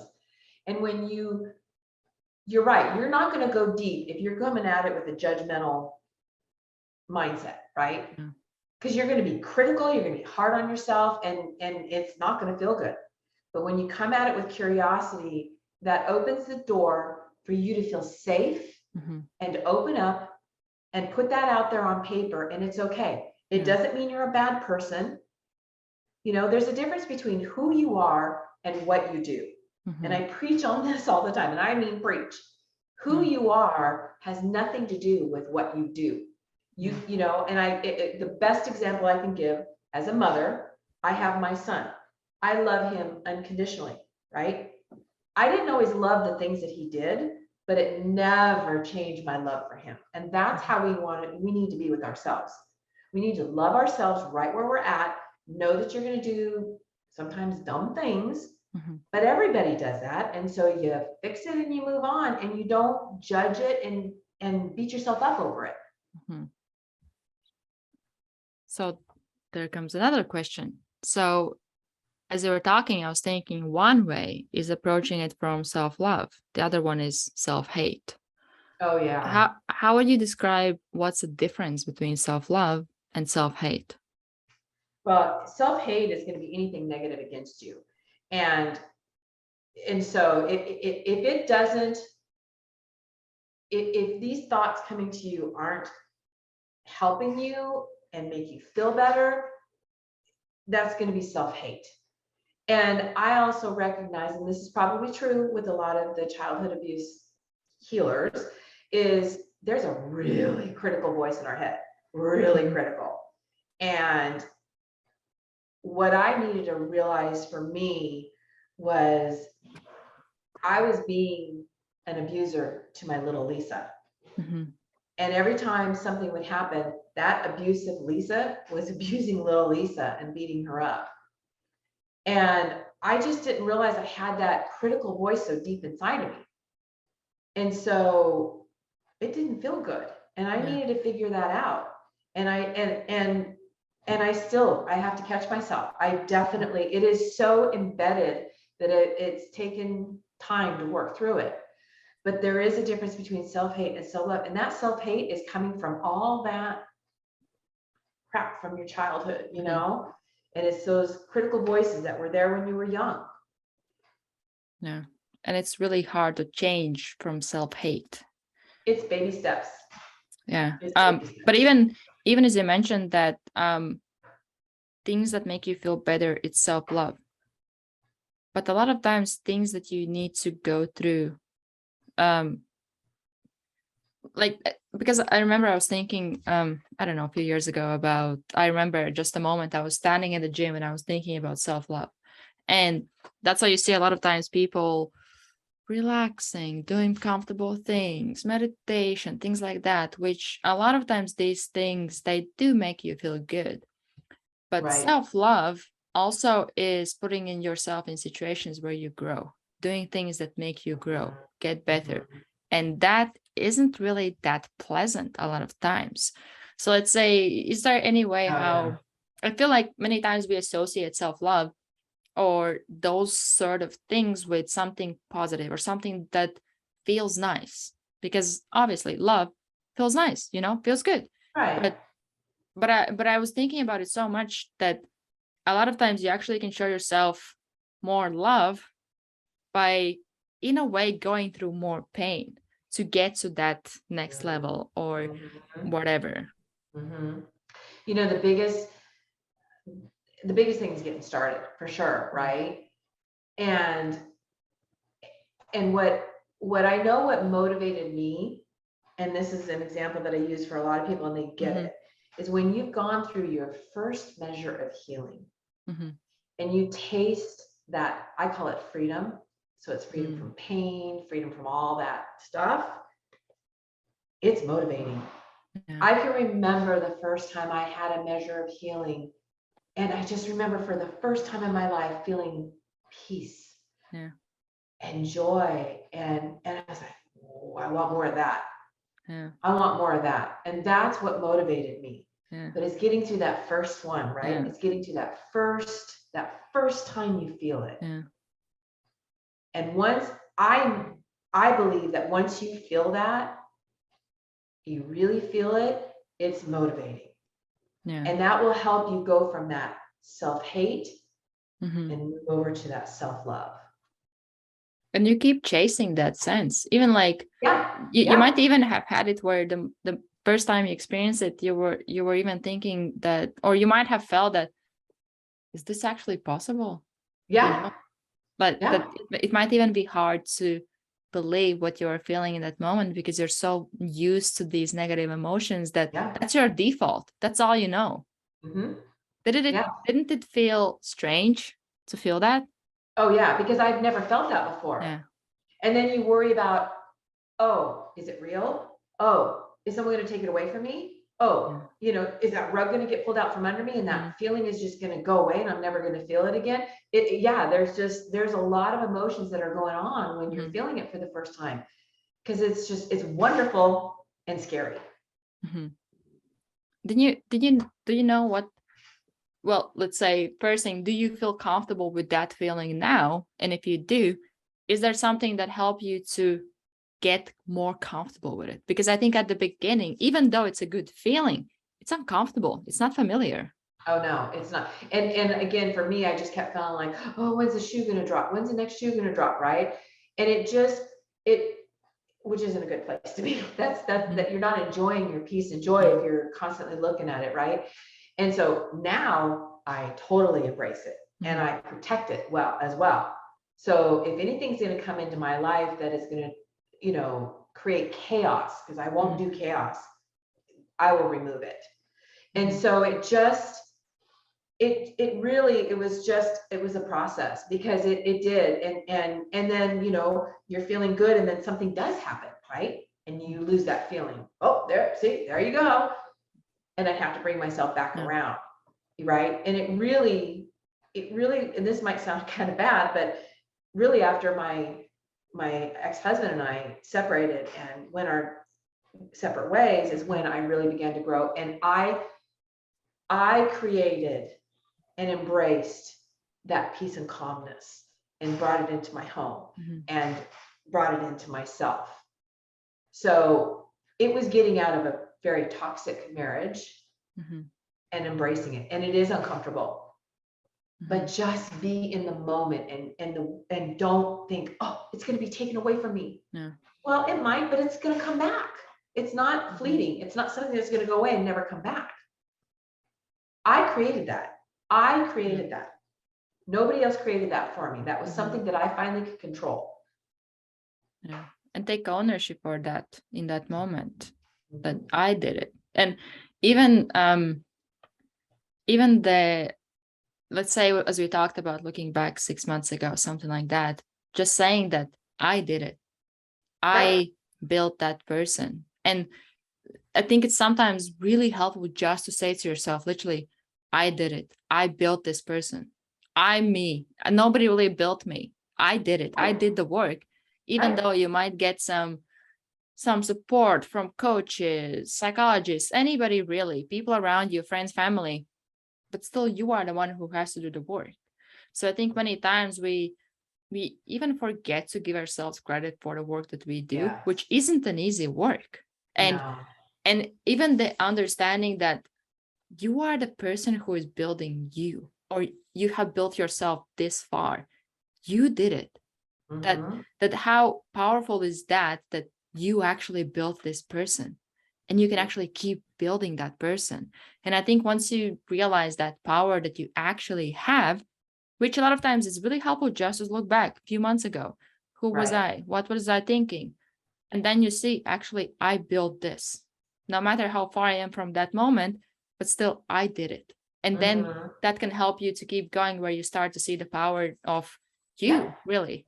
Right. And that's where your confidence grows, right? Yeah. That's where your confidence grows.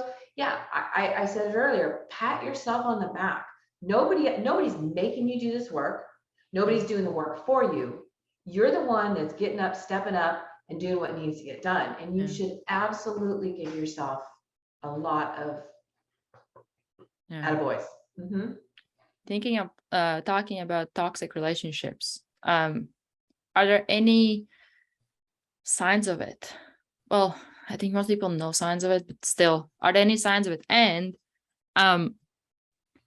especially if there's a lot of shame that you feel and you don't feel worthy, what can actually help persons to move towards the end of it, or at least setting some boundaries or something like that? Because I feel it's really hard to even start with boundaries, especially when you're used to feeling literally worthless, like you don't deserve anything, you don't really, and you attract what you deserve. So this is the best that I can get based from my past experience.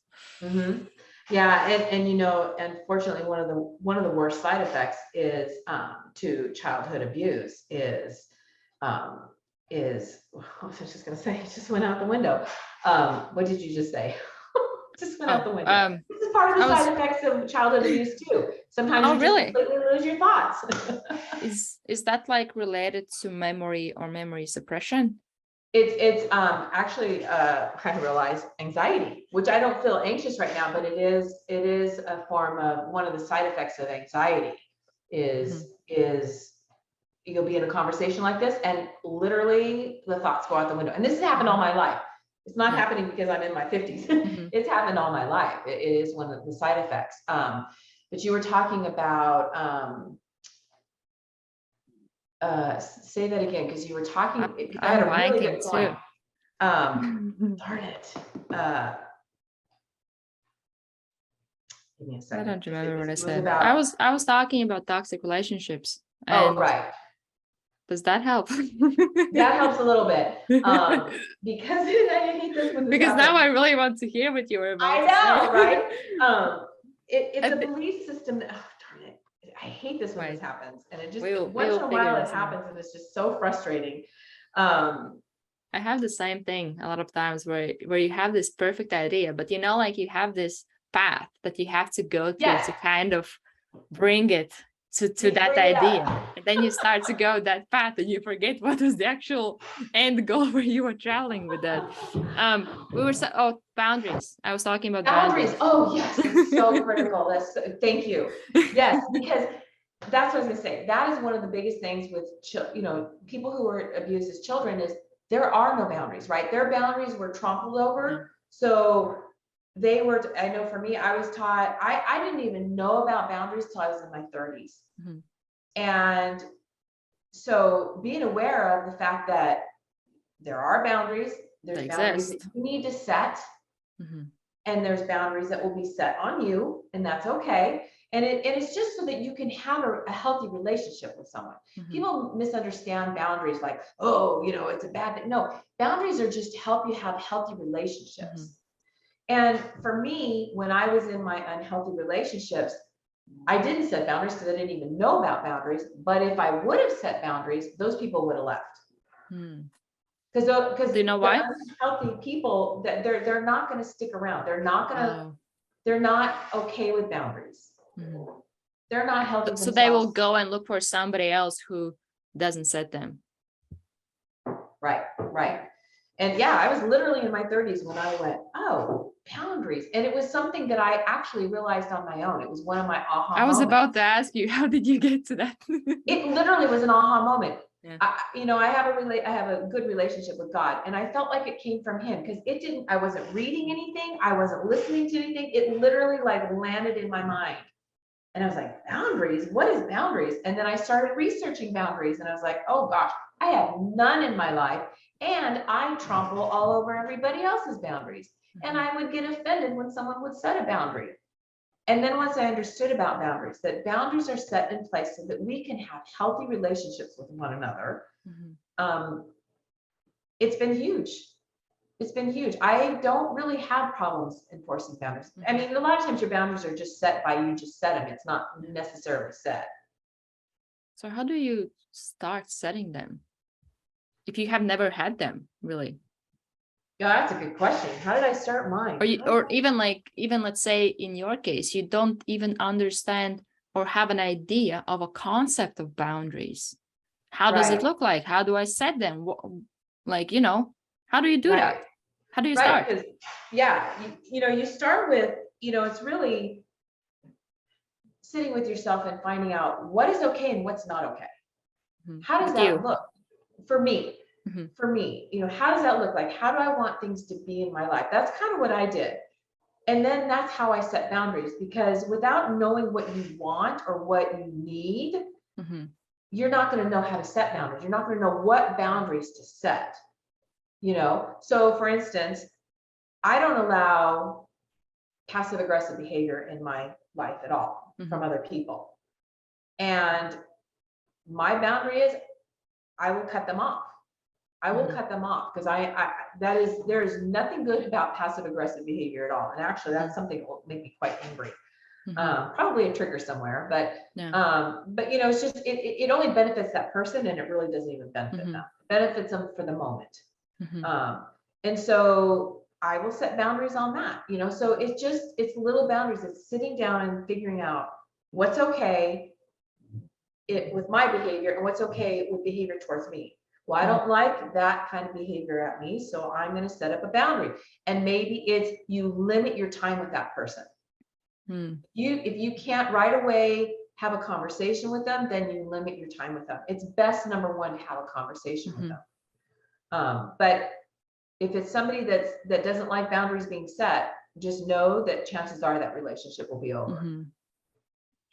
And how do you stick to those boundaries? Because one thing is that you set them, but something else is that in real life, let's say you set this boundary and this person doesn't really kind of respect that boundary. And how do you deal with that? Or how do you make sure you actually stick to those things? Because especially if you deal with a lot of shame and guilt, then those emotions can get in place, or you can start to justify, well, this time it's okay, or this isn't actually it's like close to the line of the boundary, but it's, you know, like it's okay. It's just like one leg, you know, it's not like you're completely in there, you know? Right. And that's true. And, you know, if you're still dealing with a lot of shame, it is hard to set the boundaries. It is. Shame just really, it's really crippling. And you do need to enforce them. That's always the case. And, you know, I had a friend that did that, where I didn't like her behavior towards me, but I knew she was going through something. And so I would be there for her, but when I was in the right place to be with her. So, because I had to be in a good place to be able to manage it. And over time, of just limiting my time with her, limiting my exposure to her,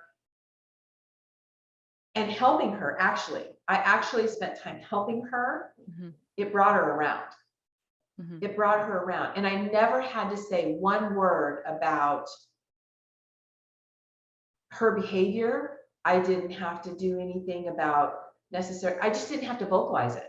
It was just the way I interacted with her and when I interacted with her. You know, does that make sense? So in a way, like you control those, yeah. Or let's say you notice or you observe if this interaction works or if this interaction works, and you kind of adapt based on that. Right. And at the time, I had to limit my time with her. I know she was going through some stuff, and I was there for her when she needed it. But when it crossed the line is when I took a step back. So that one was a little, you know, that was not a friendship. That was where we got to a point that I was like, look, I can't do this anymore. There's been those. But it was just because at the place that she was at, if I would have had a conversation with her, because sometimes you'll have a conversation with someone because it was passive aggressive behavior that she was doing. You're not going to have a conversation with them that's going to be fruitful, because they're going to deny everything. Because the thing of a passive aggressive person is they do things that nobody else notices, and you can't call them on it, right? So I knew I couldn't call her on it at the time. And so I just limited my exposure to her, and that's what got her, because we were good friends and I was helping her and she needed that. And she changed her behavior. It worked. In a way, it's like a good example scenario of how you can sometimes even come to resolution with these things. How do you say no? Because I think that's another thing that is important to learn, to say no, especially when you feel like you don't really even deserve to have an opinion or to have your own like preferences. How do you say no? Even especially if you're around people that can't even understand it, that make you even feel bad about saying no. And that also is one thing that you kind of train people to treat you a certain way. So if now you're always available, always saying yes, and all of a sudden you say no, obviously people will react a certain way because they're not used to saying no, and they think, what's happening? Why you're saying no to me? They're used to saying for you to say yes. But how do you start to say no? A lot of it, I believe, is in the delivery of the message, right? So obviously, if my friend calls me up and says, let's go to lunch, and say, no, that's Yeah. not going to go so well, right? So I just really believe in the delivery of the message, and it needs to sound like it's coming from you for sure. But it could be, you know, that just doesn't, you know, if she calls and wants to go to lunch, I can just, you know, that doesn't, today is not a good day, you know, and let's find another day. Or, you know, as long as I'm not, as long as I still want to have an interaction with them. But to just say no, because here's, this will help, I guess, answer that question. So when you feel a boundaries being crossed, like a lot of people don't realize, like there's boundaries that they may have set and they don't realize it. And how to recognize when a boundary's been crossed is you instantly actually feel angry. Like there's an emotion that's stirred up inside you that you need to stop and go, wait, what's going on? And if somebody is crossing my boundary, I have no problem saying no. And it will be no. I have no problem with that. But what I still am working through the no's, because I still have that people pleaser thing in me, which a lot of people, right, they deal with. But I really believe it comes down to the message. And you need to be really honest though, too, and authentic. Because I used to be like, instead of saying no, I would try to find this big excuse and this big story to go along with it. And now I'm just like, you know what? I just can't do that today. I'm just not feeling up to it. And that's okay. Like, I don't have to make up this big elaborate story that I've got to live with. Like you don't feel like you have to explain your decision. Right. Yeah. It's okay to say no, but it's the way you deliver it to them, right? So no, today is not a good day. I'm just not up for it. You know, how about next week? You know, or whatever it is. If it's a hard, fast boundary though, you'll find when you are starting to recognize when your boundaries cross, you have no problem saying no. Okay, but let's imagine, as you were talking, I was thinking, okay, you overstep that boundary and I'm saying no, but a lot of times we put those boundaries so close to us that at this point, well, you can't really get any closer. So I think the challenge is actually to make that distance where now this boundary is something that I'm more comfortable with, this boundary, or that makes more sense, because a lot of times we kind of tell ourselves, oh, I set the boundary, but you said it's so close that it's literally, you can't really get any closer. Right. Yeah. I mean, you do need to set the boundaries out to give yourself room, for sure. You're right. Because if you put it right here, then there's no room for working it out. Right. So it can't be just all of a sudden from no boundary to right here. You know, you've got to work your way up. And the way you communicate it, sometimes you need to be vocal. Sometimes it's just pushback. It's your energy that you're giving back to them. Yeah. How do you deal with passive aggressive people yourself? Let's say before you started to set boundaries, cut them off, stuff like that. How do you deal with them before that?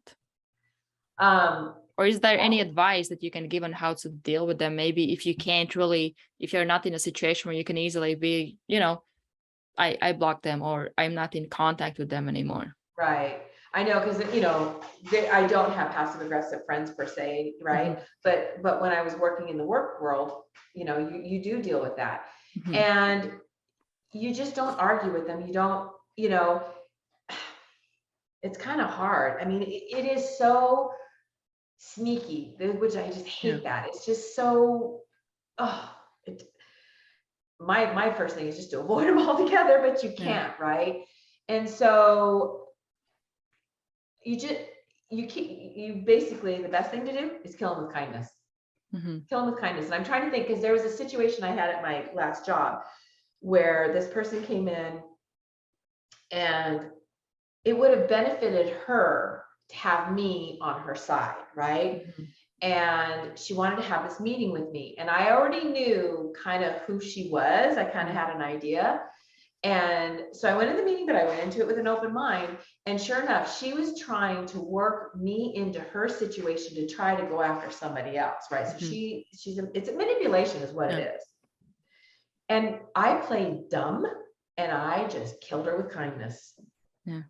And I had, and it was an interesting dynamic, because she was definitely in a position where she could have gone after me and gone after my job. And she actually even tried. And she even tried to turn my best friend against me. Mhm. So she was on this, and I don't know why she had this agenda against me per se, but I just killed her with kindness. I really did. I played dumb and I killed her with kindness. That's what I did. Wait, so how did it look? Let's say kill her with kindness. How does it look? Do you have an example? Just be nice. Just, Mhm. you know, I didn't call her out on anything. Most of it was playing dumb, so that's where you're nice. Yeah. And so, like in one of the conversations her and I were having, she was also trying to pull this other person in and get her in trouble. Mhm. Like serious. She was accusing her of some very serious things. Mhm. And I just asked her questions. I was just, well, have you gone to the police? That just sounds terrible. That's just Mhm. awful. Or she wanted me to be like, oh, really? Oh, you know, and Mhm. then I had the power. See, what she was doing is she was trying to get me on her side so that I could go up to upper management to get this person in trouble. That's what kind of what she was doing. And I knew that. And I was just like, wow, really? God, that's terrible. And have you gone to the police about that? Because that's really Mhm. serious. Because she wanted me to, and she flat out asked me, you going to go tell so-and-so? And I said, well, no, because that has nothing to do with us. That has more to do with that other company that you're with, you know? And Mhm. that's just the way I played. I played dumb and Yeah. I just, oh, that's just terrible. So in a way, you don't really give them kind of what they expect, because they expect certain reaction. They expect certain something that they most of the time they feed off of. So Right. you didn't really give that. Did you also notice that over time she became less and less interested in talking to you or manipulating with you because you weren't that easy Yep. target, you know? Oh, she's not Yep. doing what I want, or she's not giving me that reaction. So over time, you pretty much teach them that I'm not that entertaining for you, or I'm not that helpful for you. You Yeah. can't really use me, but you don't show it in a way that you would actually tell them that. You show it through, in this situation, through acting dumb, that you're like, Right. oh my gosh, this and that. But, you Oh, know, so terrible. Yeah. Yeah. And you're right. She did over time. She never tried that again. And she would barely say hello to me because I was in like monthly meetings with her, but I was always, hi, how are you? And hug her, but boy, she didn't want to do that with me. But, and the thing is, her as a person, this is the thing to get. This is the thing to really get. Her as a person, this is crazy. I don't like her behavior. You see the difference there? Oh, yeah. I still care about her. I still wish her the best. And I genuinely mean that. But I don't like her behavior, so I can't be around her. Because That's you where you also know how separate. that behavior affects you. Right. And when you start looking at relationships like that, when there's a difficult relationship, and it could be your children, it could be your friends, it could be your spouse, your loved one, whoever, separate who they are from what they do. And if you can do that, it takes away that personal sting, right?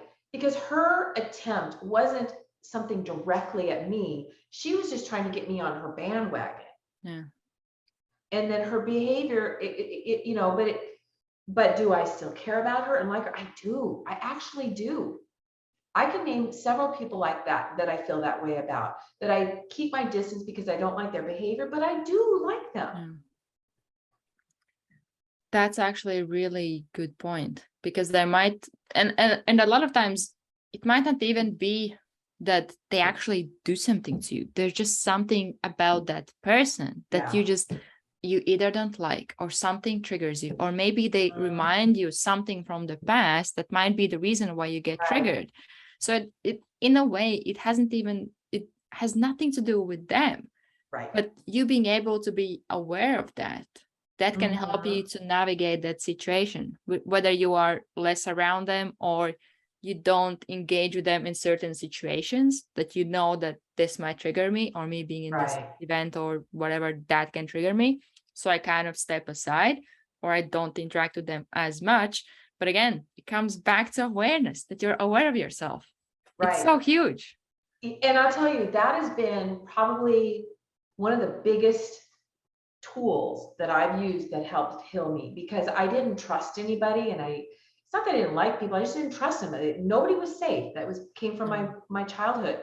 But once I started separating out their behavior from who they are, it takes that sting away. There's no personal attack towards me. Yeah.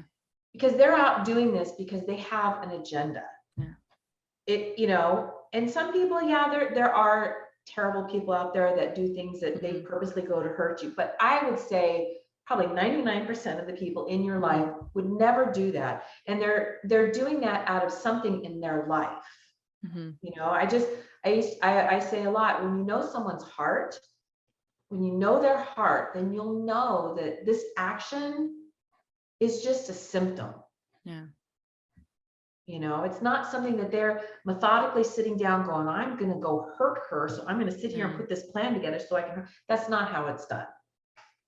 That's so interesting that you say this, because I think I don't know, I probably came to that realization, and I keep repeating that to people as well, that usually people have reason why they do certain things. And a lot of times we just assume that this person has this, which, as you said, sometimes it's true, but most of the time people are just having different coping mechanisms. They have different pasts, they have this and that. And I think that if you would actually sit down and try to understand that person, instead of assuming things, you ask them questions. You know what? You did this, and I felt like you did it because of this. Is this true? Oh no, that's actually not what I did, or that's not what I meant. And I think many times you can get so many situations like these where you kind of feel like it's personal, but then when you actually talk to them and try to understand them, first, they are able to see that situation from your perspective. So they might even see how that would make sense.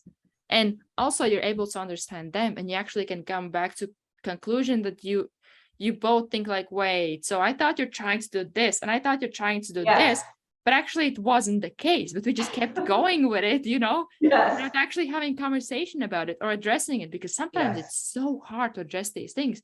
Let's say you're doing this to me. I will not go to you and be like, you know what, you're doing this and it's making me feel this way, and do you want to talk about it? Usually don't do that. It feels weird to do that, but it is weird. But in a way, it's really interesting how people respond when you approach them a certain way. That you tell them something and they respond back, and you listen to what they say, you respond to that, you actually can have conversation, and you start to see them more as a human and less as whatever else you saw them as. Right. Well, I know for me, I used to look at them like they were the enemy. That's how I would see them. I would see him totally as an enemy. Oh, you're okay. Because it was just, again, my guard was always up, and I was always looking for someone to hurt me. So, there it is. And so, and now it's like, oh no, they're just, they're doing that for a reason. And it's not because they're a terrible person. Exactly. Right. There's always reason for something, as long as the person is actually like not having certain issues, mental health, things like that. That's a different story. But most of the time there is a reason why somebody does something. And a lot of times it's just that they have learned that this is the way world works. This is how I'm supposed to, let's say, even getting to the top in the business, I can only get to the top by pushing everybody else down. That's the only way I know, or that's the only way that I have seen around me. How else can you do that? I'm going to do it. You can do it with collaboration. Are you kidding me? That's not possible. And they just do that way.